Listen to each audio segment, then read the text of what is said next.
Hello everyone and welcome back to Timberborn. This is episode 7 of the Haunted Hollows series. And as you can see, we just entered a bad tide. Thankfully it's only one day long. And pretty shortly we should see these start to close, since we have the sluices set to close above contamination of 2%. And now it looks like it is starting to fill up over here. And then once it gets to the top, it should be going out in this direction. This is the moment of truth. We'll see if this bad water diversion system ends up working.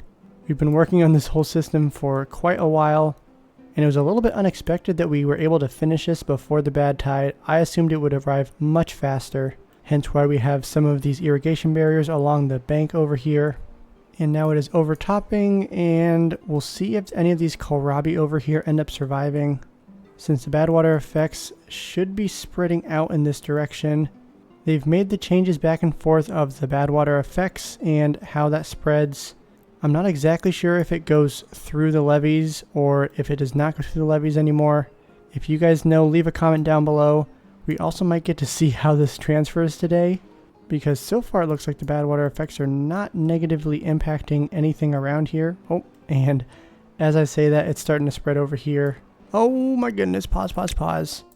I totally forgot to raise this floodgate up. Let's raise that up pretty quickly. Unpause this. Oh boy, this is going to be really bad. We will need to drain this whole area.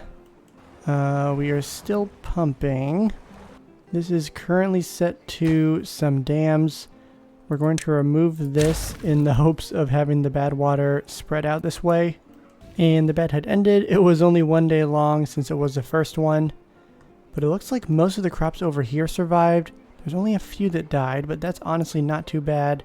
The bad water should be forced out since the mixture is still much more contaminated than just water.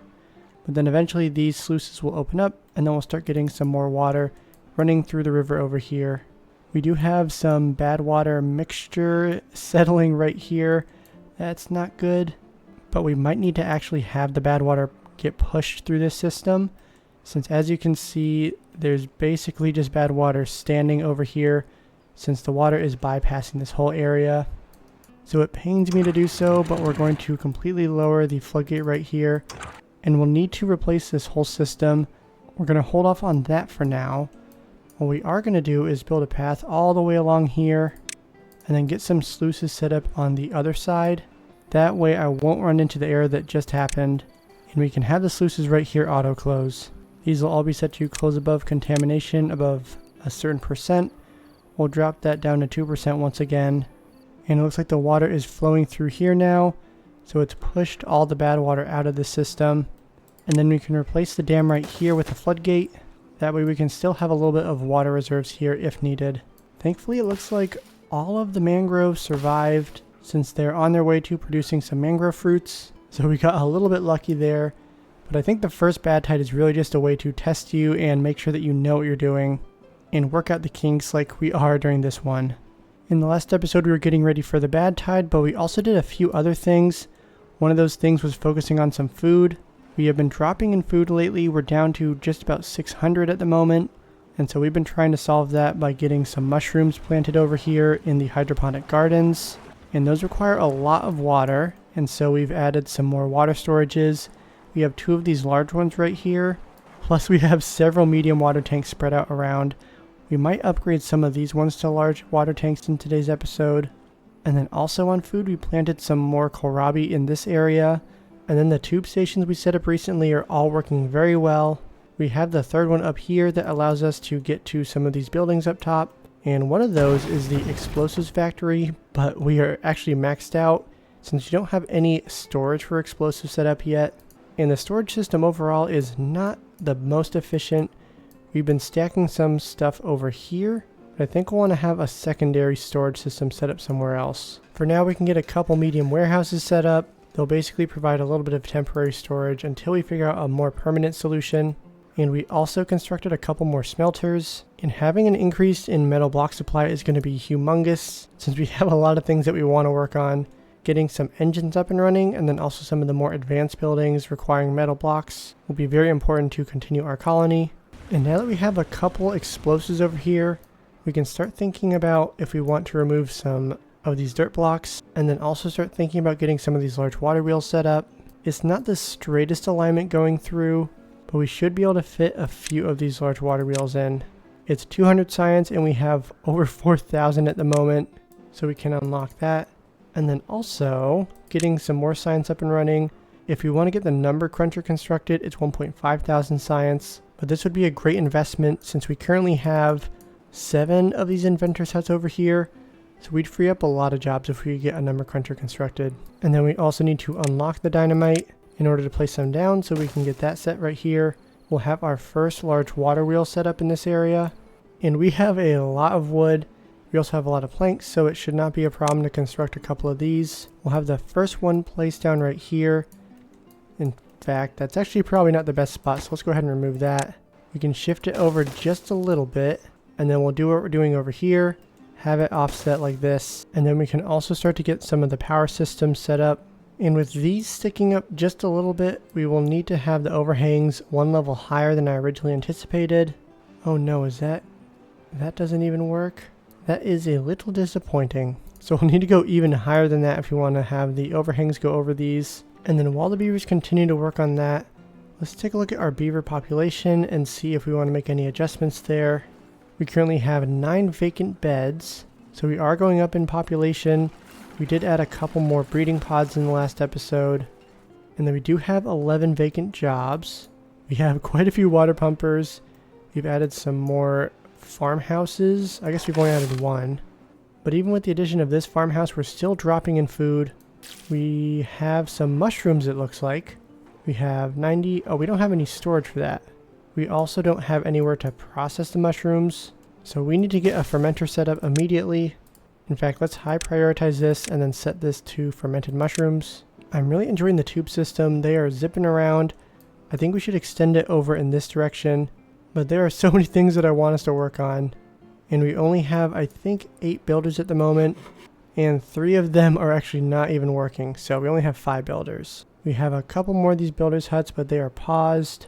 It looks like we're maxed out on planks, so we can pause a couple of these lumber mills, or at least one for now.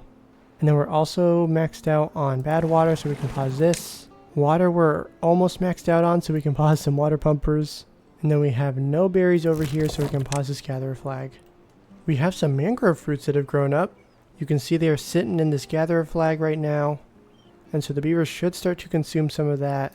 And to increase the beaver population, we need to make sure that the beaver's well-being is going up. We're still hovering around 11, which is not fantastic. What we can do is spend 1,000 science on this laborer monument, and then we can construct this up above. Looks like that reaches all the beavers, so that should be a good spot. We'll make sure we high prioritize these, since the laborer monument gives them 3 well-being points, which is a significant increase.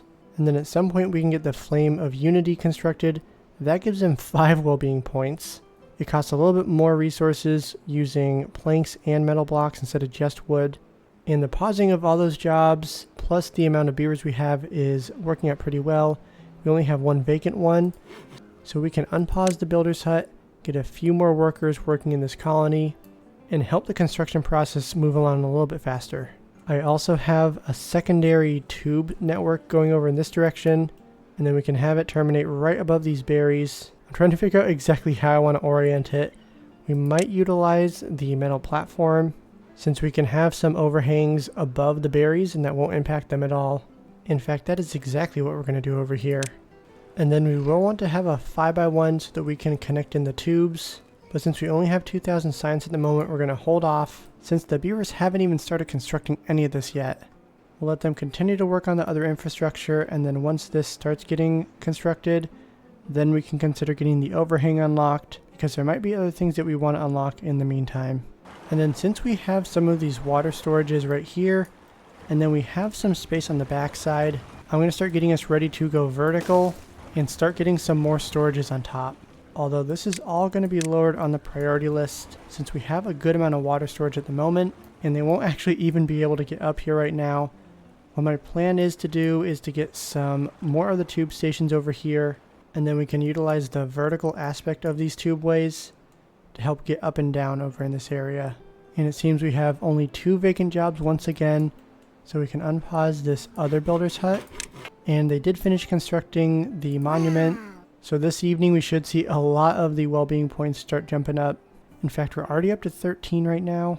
And I'm hoping we'll see a good boost this evening. And we've jumped up a couple well-being points up to 15. And the third one at 16 now. Looks like we also have the water wheels that were constructed. And then also taking a quick resource check, we are actually almost completely out of scrap metal. So we need to get a couple more of these scavenger flags over here. And then we do also need to think about long term, where are we going to be getting the scrap metal? The ruins are good in the short run, especially in early game. But we need to get a mine source, that way we can always have some scrap metal. And one of the good options will be over here. But we need to get some two ways in order to get over into this area, since it's just a little bit too far away for them to walk realistically. And so what I'm thinking is that we could probably, once we get this connected in, go over here and then go on top and then start running in this direction. We could probably also utilize this area as well. Have another little drop-off point somewhere that's floating in the air above all the water pumpers. But at least in the short run, I think we should be good on scrap metal. Worst case scenario, we try and go over here to collect some, which is not too far away. It's not the most convenient, but we could get over here if needed. It looks like unpausing all those builders has made the construction go a lot faster. So we are working on some of the tubeways over here. Science is at 2.4 thousand, so we're in a decent spot. And I do want to start thinking about getting the number cruncher unlocked. In fact, we're going to do that right now, 1.5 thousand science. And I'm going to place this here. We can pause it, but I think that it's a good height. Well, maybe not. I thought it was only too tall. Maybe we could go on top of it with some of the overhangs, but I think that's not quite the case. Looks like we have a drought approaching in 3 days. We are doing fantastic on water, so I'm not worried about this drought at all. I think during the last drought we had, I want to say around 1.5 thousand water, and we had a little bit extra. Maybe it was closer to 2,000 actually. But we had about 800 water remaining at the end of the drought. And so with 4.8 thousand, I can't imagine that we'll run out. Since we haven't increased our beaver population too much, although I see that we only have one vacant bed, we do want to unpause one of these barracks so that we can have some more beavers sleep in here. In fact, we can get a couple more of these unpaused. It only requires wood, and we're doing decent on wood. It looks like we've dropped significantly, but we also dumped a lot of wood into the labor monument. We have some trees over here. Oh my gosh, we have so many trees over here. They're all marked to be chopped down, but I think that we only have one of these jobs fully occupied. Two of these are lowest on the priority list. Do we have any beavers sitting around over here? Looks like all the lumberjack flags over here are active, which is good news. But if we do start running short on wood, we can transfer some of the beavers into these jobs. And we have a lot of these water pumpers that are not active. We can pause a couple of these guys. In fact, we'll need to pause them all soon during the drought. And then we'll need to find some jobs to throw them in. Oh yeah, I also was going to get some more storage for wood set up over here. And we temporarily had a beaver who was not doing anything, which that is a good sign. Did they finish? Looks like they did finish constructing these scavenger flags, so we have some more workers over here. We can add a couple more of these and then have these set to lowest on the workplace priority. That way we always have something for the beavers to do. We are dropping a little bit in planks. Since we're starting to use a lot more resources, wood and planks both dropping is not great. We can unpause this, but that means that the wood is going to be tapped into even more. So let's get ahead of the curve a little bit. We can bump one of these jobs up. In fact, we probably want to get a couple more lumberjack flags set up over here. So we have these three, and then we can continue to start pausing some of these water pumps. And then we have some more storage over here that the beavers can put some wood in. That way they don't have to walk all the way to the other storage areas over in this part of the map. And we have a unique design for how we're going to get this number cruncher fit in. We have it bumped up a little bit, and then it's going to be resting on a vertical power shaft right here. Another one that ties into this system, and then a bunch of miscellaneous platforms. But that will allow this water wheel to power this whole system, and then we just need to get this second one connected in right here. And the drought has started, but oh, did we strand a beaver over here? What in the world am I looking at? Okay, so he got stranded on top of the power shaft system. If we build a platform, then we should be able to get him out of here. Looks like we are going up in our wood supply. We have almost 400 now. They have been powering through these trees over here. Do we have any of these ones marked? Looks like we have just a few of them. Oh, and it looks like we have a couple beavers who are unemployed. Overall, we have 105 occupied beds. 10 of those beavers are children. But we can unpause this lumber mill. I'll need to make sure we have enough power going into this whole system. But honestly, it wouldn't be the worst thing if we try to connect these in. We don't have any extract at the moment, so we can't use double dynamite. We'll just have to go single dynamite right down here. And then we can get a bunch of vertical power shafts going up to connect in this. Although it does look like we have enough power, so that is good news. Oh, and I was planning on getting an engine over here. Although, is there a connection on the bottom of the engine? I feel like there is. Yeah, it looks like there is a connection on the bottom, since the whole thing lights up when I have it set to this. So then if I have a power shaft in this spot, then we should be good. That means that we need to add in a dynamite right here, and then have the power shafts go over into this area. Oh, and it looks like, what are we short on? Metal blocks, we've been using a lot of those. We have enough scrap metal. Maybe we should prioritize these buildings by haulers, help increase the efficiency just a little bit. And then in terms of finishing this system over here, it's all the metal blocks that we're waiting on. I don't think we have enough science to get this overhang unlocked, unfortunately. But we're only 200 science away. And then are we making any progress over here? Once again, it's the metal blocks that we're waiting on. On the bright side, we are doing fantastic on food. We're up to 1,000 now. Having the additional kohlrabi over here has been fantastic. And then let's see, how are the mushrooms doing? These are growing up pretty well, 68% done. We have 45 raw mushrooms that are sitting around. He has been processing them. We don't have any fermented mushrooms in storage, so they must be eating them immediately. Maybe we prioritize this. We don't really want this guy to be spending all his time going to collect the resources. And we just hit 1.8 thousand science, so we can unlock this now. And then they can finish connecting this system in. I do realize that I missed a path. I was going to check and I knew I missed something. So now this whole building is connected to our system. And then as soon as they finish this, we'll have a lot more efficiency getting over into this area. In this world, I'm hoping to really utilize the third dimension a lot.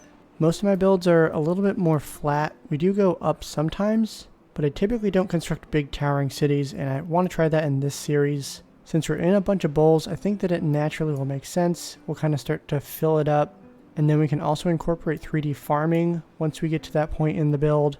But we still have to unlock quite a few things, the dirt excavator being one of them.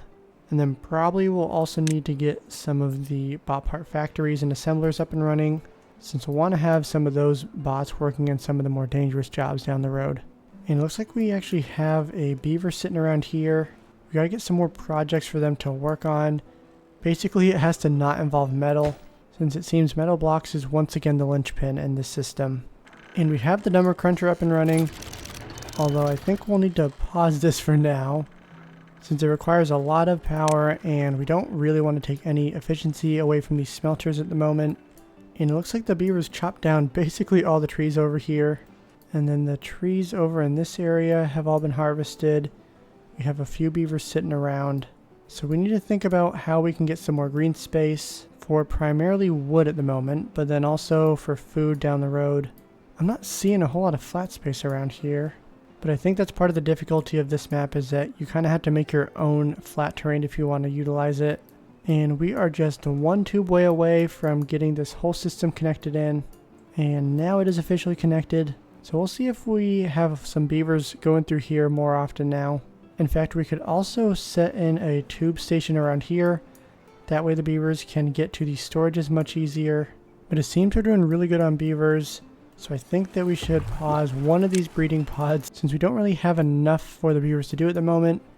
I know that we will be unpausing some of these water pumpers once the drought is over, but we honestly won't need to unpause all of them since we have 3.2 thousand water at the moment. And that is where we're going to wrap up today's episode. I would love to hear you guys' comments on what you think that we should focus on next. Seems like we have quite a few things that we could do. In terms of resources, I think that getting some more metal blocks and then obviously getting some more wood would be essential. We're not short on wood at the moment, but we don't have a lot of wood ready to be harvested, since this tree farm was kind of our backup, but we went through that pretty quickly. And now we're relying on both of these tree farms to constantly be producing. So getting some sort of tertiary tree farm is probably the next step we need to do for wood.